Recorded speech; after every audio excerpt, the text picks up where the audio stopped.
talk about funding issues and how this has affected housing felons and others in regards to jail availability space. I know you have had challenges in temporarily keeping some people in the local jail, either for temporary or for holding those for court. Can you explain this, or is this no longer the problem or an issue?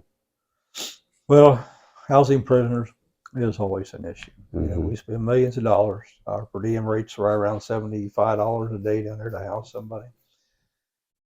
No, Well, can you explain that? What does that mean? what? Per diem rates? That's the daily rate to house an inmate to put him in jail for 24 hours. It Oh, costs us okay. $75. So, depending upon the population in the jail, if it gets to capacity, which is right around 200 right now, and the jail tells us, no, we have no jail space down here. Typically, I get a call. I call the warden, say, hey, look, we got this guy we'd like to get locked up.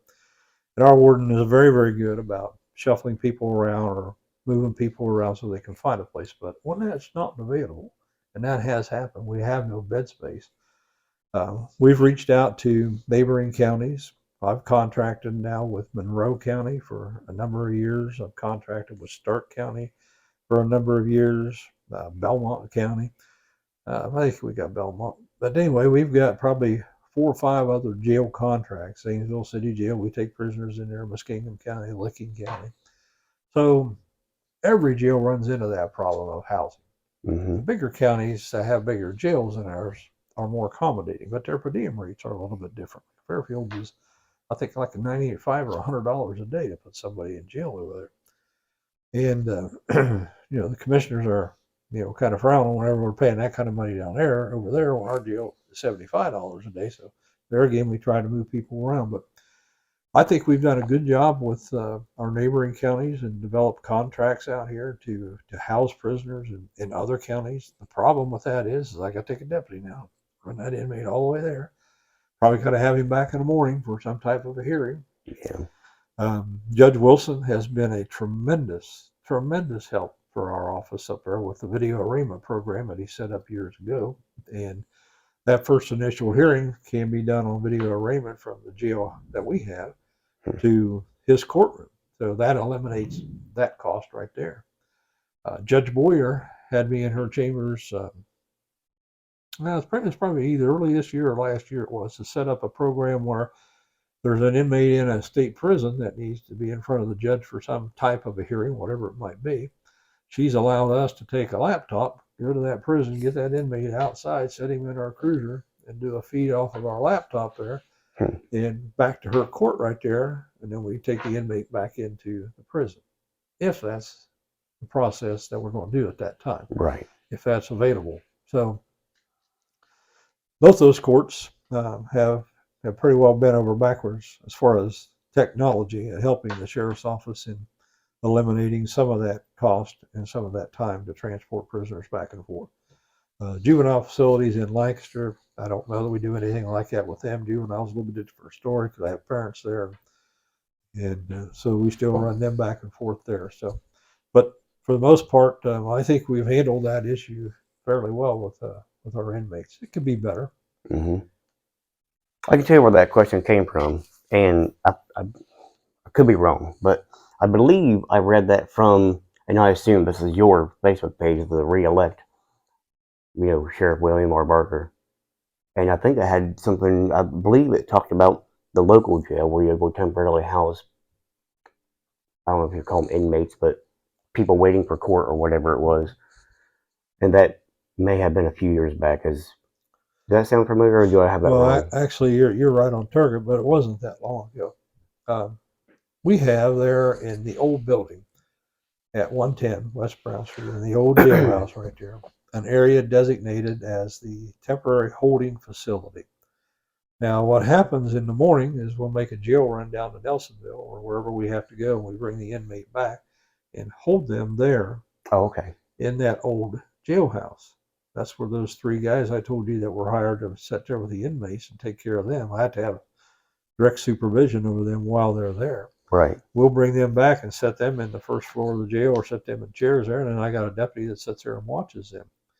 What you're probably alluding to there is that we started, this is 2023, probably a year better, um, before this renovation started at the courthouse, we were going to take part of the building across the street where we're currently at and convert that into a newer temporary holding facility. Okay. We involved the Bureau of Adult Detention. We involved some architects in there and started the paperwork process and drafting up the floor plans for that facility to become a temporary holding facility.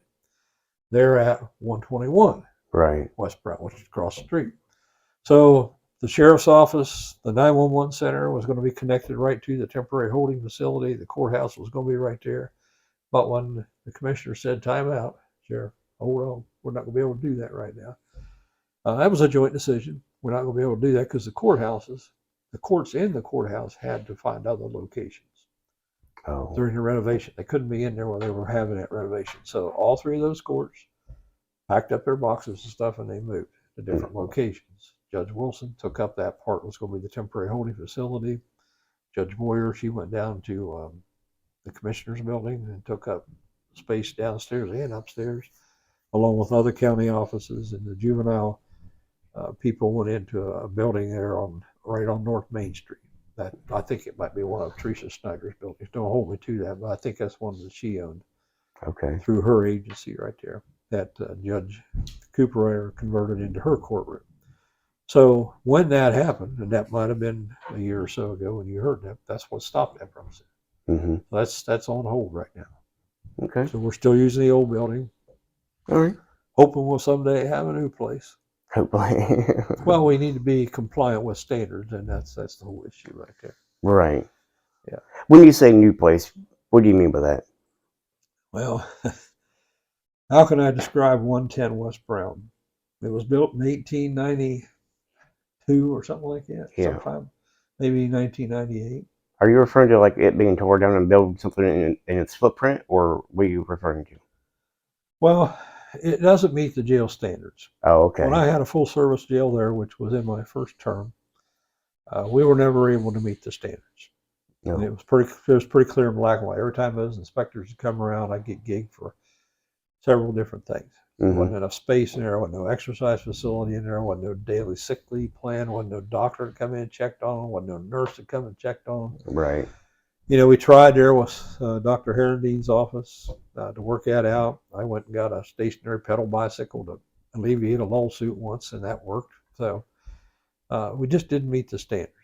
So what the state of Ohio did then was decided through the Bureau of Adult Detention is let's give Perry County some money, Hocking County some money, Morgan County and Athens some money. Let's build them a brand new jail.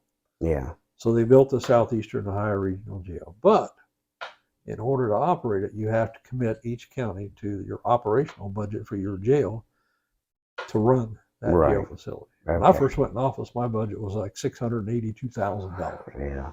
to run a 24-hour day, 7-day a week office. It's now, my 2023 budget's over $2 million. Mm-hmm. And we're asking for, 2.some billion this year to run 2024 again. Mm-hmm. So to answer that question, that jail is old. Mm-hmm. It's got a set of wooden stairs in it that runs from the basement level all the way up to the kitchen and all the way from the kitchen to the third floor. I was unaware it had a basement. What's that? I was unaware that it had a basement. Oh, it's got a basement and a dungeon where they used to house prisoners, and a dungeon down there. There used to be a tunnel that went under the Now, again, my ignorance is showing, but yeah. What is a dungeon? So I can really think of like bad thoughts. So you know what I mean? You can get down Sheriff, what are you into? You can get down in that dungeon and see where these pigs used to go in there, where these big eyelet rings were like that, where they handcuffed people really? up there. Yeah. Wow. But they're gone.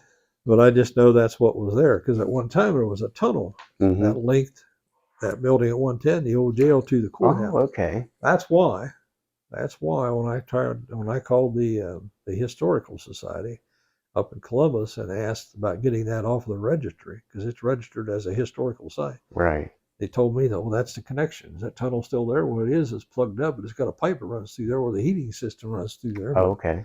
It's not used, but it's still connected to the building. I said, yes, not coming off the registry.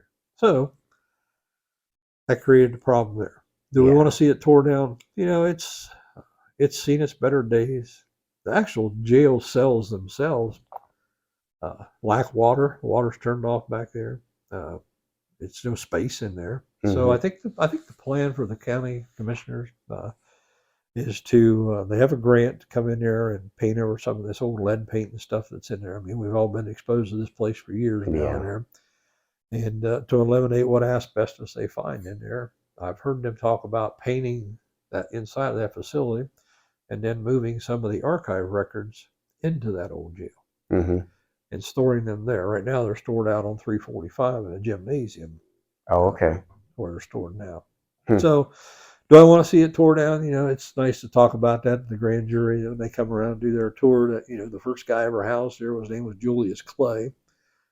Back in the day when they booked him in 1896 or 98, they wouldn't write in there whether they were a black male or a white male. It was colored. Mm-hmm. And they entered that in there, and then they would write in the jail registry the origin of the country that person was from. Hmm.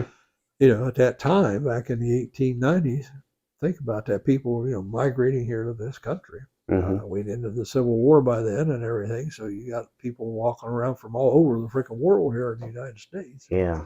So they wrote down the origin. I found in the basement of that building that original registry laid down on the floor in an old deteriorated place with 2 or 3 on top of it. And I was able to salvage those and put them in the archives. So you can go back to the historical section of the sheriff's office and find the original jail registry from the first person booked in, Yeah. Julius Clay, up to the point where we closed the jail down.